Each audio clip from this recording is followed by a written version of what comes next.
एक रैप का सच जुर्म की कहानी। यह कहानी है दिल्ली के एक उभरते हुए रैपर करण की। उसके गाने आग थे, समाज की कड़वी सच्चाइयों, सिस्टम की खामियों और स्ट्रीट लाइफ की रफ्तार पर धारदार बोल। उसका स्टेज नाम था काया। काया की जिंदगी का फलसफा था, गली गली में मेरा शोर, ये माइक है मेरी तलवार, सच को चीर के रख दूं, मैं हूं बस्ती का चौकीदार।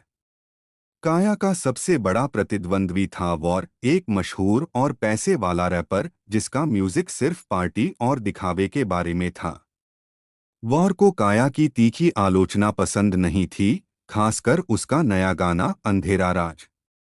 यह गाना सीधे तौर पर वॉर के एक अमीर दोस्त के डार्क बिजनेस की तरफ इशारा कर रहा था।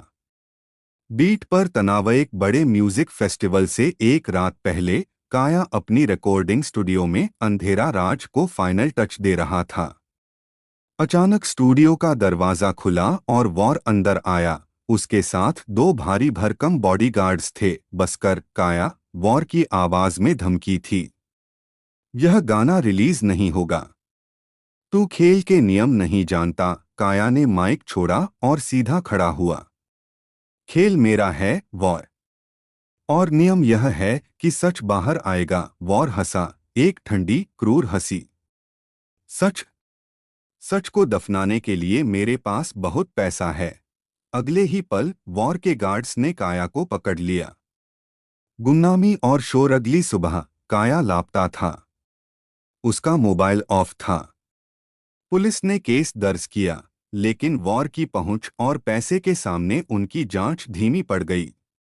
वॉर ने प्रेस में बयान दिया कि काया शायद प्रोमो स्टंट कर रहा है, लेकिन काया के फैंस और उसकी छोटी बहन नेहा को पता था कि यह झूठ है।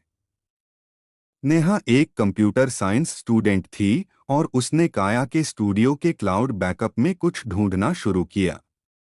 उसे एक ऑडियो फाइल मिली, वॉर के साथ स्टूडियो की पूरी बातचीत, जिसमें वॉर ने खुलेआम धमकी दी थी, और अंधेरा राज गाने की एक अधूरी फाइल भी थी, जिसमें वॉर के दोस्त के ड्रग नेटवर्क का जिक्र था। आखिरी ट्रैक। नेहा ने वॉर को एक्सपोज करने के लिए एक खतरनाक प्लान बनाया। उसने सोशल मीडिया पर ऐलान किया कि वह लाइव स्ट्रीमिंग में काया का आखिरी ट्रैक रिलीज करेगी। लाइव स्ट्रीम शुरू हुई, हजारों लोग जुड़ गए। वॉर को जैसे ही पता चला, वह घबरा गया और नेहा को रोकने के लिए उसके घर भागा। नेहा ने स्क्रीन पर वॉर के स्टूडियो वाली ऑडियो फाइल चला दी। धमकी और जुर्म के सबूत हवा में गूंज उठे।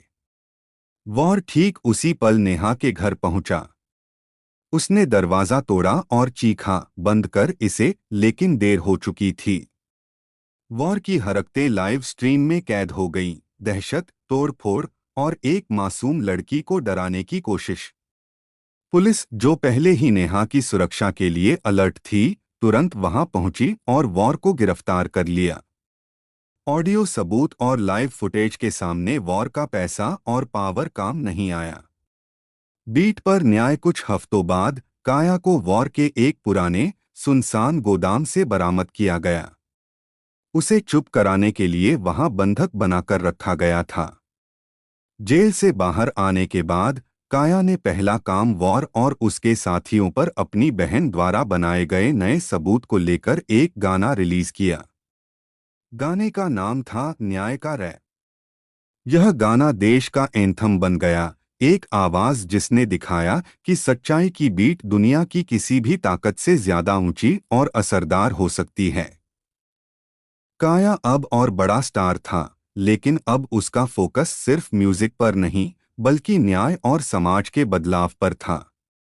उसने साबित कर दिया कि माइक सिर्फ गाने का औजार नहीं, बल्कि क्रांति का हथियार भी है। इस कहानी में आपको सबसे दिलचस्प क्या लगा, काया का रैप या नेहा की हिम्मत?